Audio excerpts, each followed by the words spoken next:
Pessoal, vamos fazer aqui uma introdução na matéria informática voltada para concursos públicos, beleza? Nosso objetivo aqui não é fazer uma faculdade ali relacionada à tecnologia da informação ou alguma área aí da informática, não. Nosso objetivo é marcar o X na questão correta da prova, beleza? Então dá uma olhada aqui comigo. Eu trouxe para vocês inicialmente, para nós começarmos a nos habituar melhor com a informática, uma pequena definição. Por que eu não trouxe uma definição muito complexa? Porque você vai observar vários conceitos da informática e quando a questão chegar para você, você vai juntar uma coisa com outra e vai contextualizar. Normalmente, quando cobra o conceito de informática, não é algo estático ou algo muito complexo. Não é uma definição fechada, é um contexto em geral. Então dá uma olhada aqui comigo. Quando eu falo de informática, o pessoal já pensa logo em tecnologia. Mas essa tecnologia ali, esse estudo das tecnologias na informática, está diretamente ligado ao processamento, armazenamento, coleta e transmissão de informação. O que seria eu processar uma informação? Eu trabalhar ela, eu ir modificando ela de maneira a torná-la melhor para mim. A grosso modo dizendo, por enquanto, tá, pessoal? Armazenamento é você guardar a informação. Coleta, eu pegar a informação. Transmissão, eu passar para alguém essa informação. Beleza? Então, o que acontece? E esse rito aqui de processamento, armazenamento, coleta e transmissão, ele vai ser usado normalmente nos PCs. Nos PCs que são os computadores e em outros dispositivos também. Por exemplo, como esse exemplo eu vou dar várias vezes aqui na aula de hoje, o nosso celular. O nosso celular, ele também faz parte ali da informática, beleza? Por quê? Porque ele processa, ele armazena, ele coleta, ele transmite dados. Legal, vamos lá. A informática, ela pode ser dividida, assim, o nosso estudo pode ser dividido em dois grandes campos.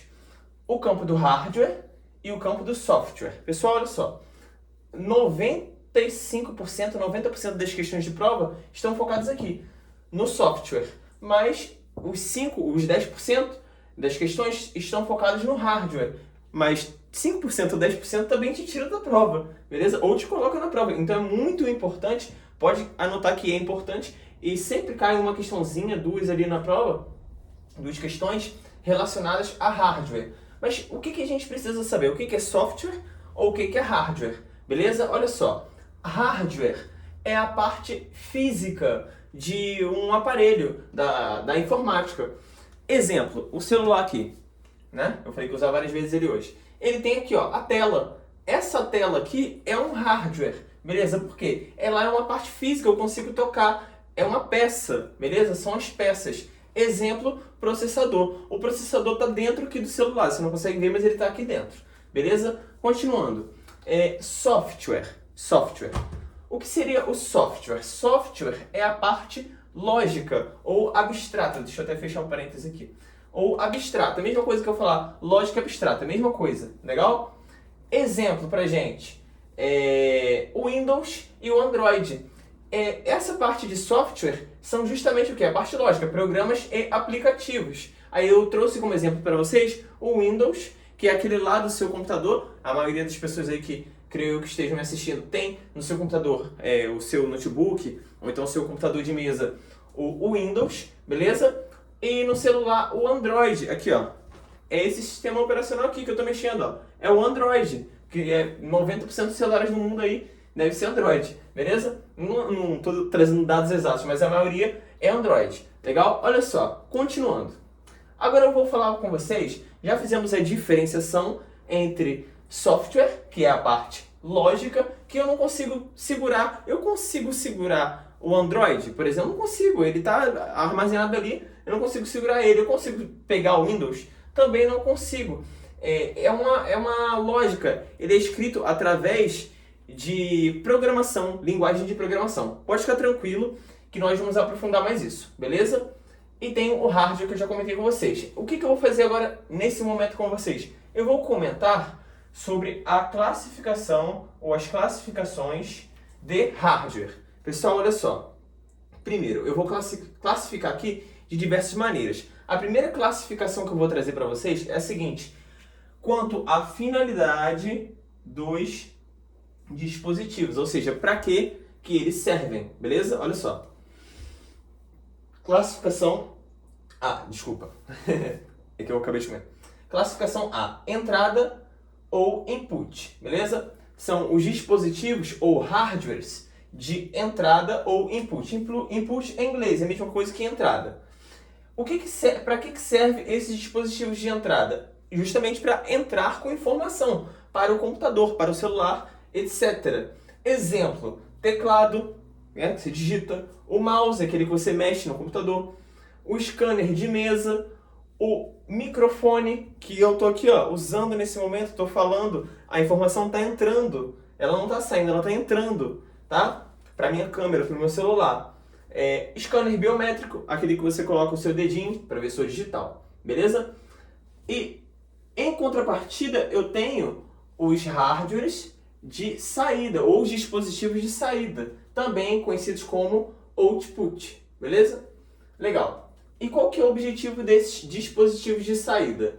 Informar ao usuário o resultado de algum processamento. Ou seja, eu entrei lá com o dispositivo de entrada, exemplo, o teclado, com uma informação. Entrei com uma informação. Essa informação apareceu lá, no meu monitor.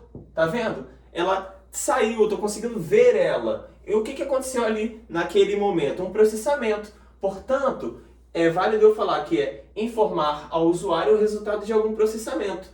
E também é válido eu falar, por exemplo, que o dispositivo de entrada ele vai entrar com uma informação para o computador, para essa informação sofrer um processamento.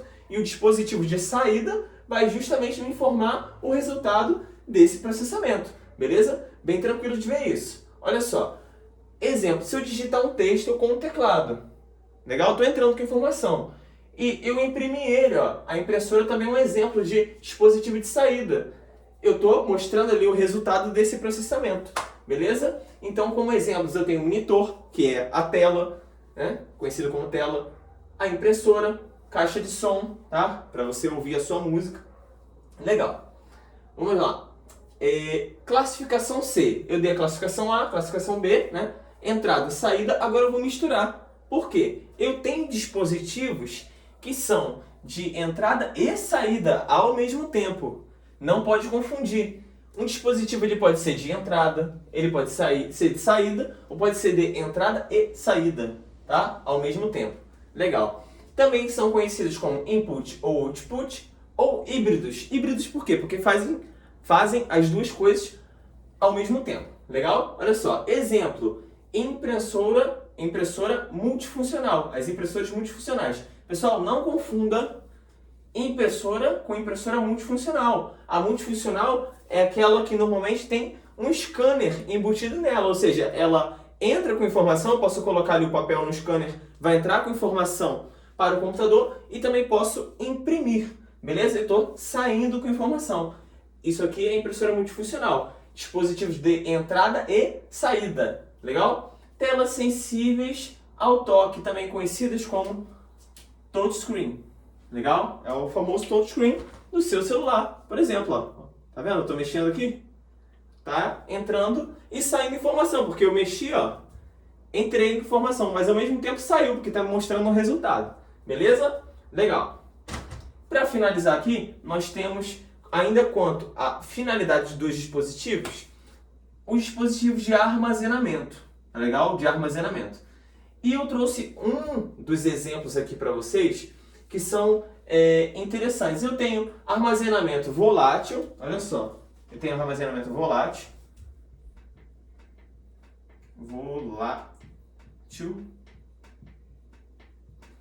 e tem um armazenamento não volátil. O volátil eu vou explicar depois para vocês, mas é justamente o contrário do não volátil. Isso aqui é bem interessante, né? Porque um é volátil, o outro é não volátil. Então um é contrário do outro.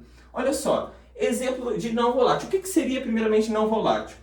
Ele mantém os dados gravados mesmo na ausência de energia. Vou te dar o exemplo aqui. O disquete, isso daí é das antigas, muita gente não conhece. Pesquisa na internet, disquete. O CD-ROM, o DVD-ROM, o BD-ROM. Pessoal, aqui DVD-ROM, CD-ROM, muita gente aí também não pegou. É aquele discozinho, beleza? O HD, que é o disco rígido presente aí em muitos computadores, Pode ser até que no seu tenha lá dentro um HD, que é justamente onde fica o sistema operacional, os programas, etc. O pendrive acredito eu que todo mundo aí conhece, o cartão de memória que você coloca no seu celular. Todos eles aqui são dispositivos de armazenamento não volátil, ou seja, eu corto a energia deles e eles mantêm os dados gravados.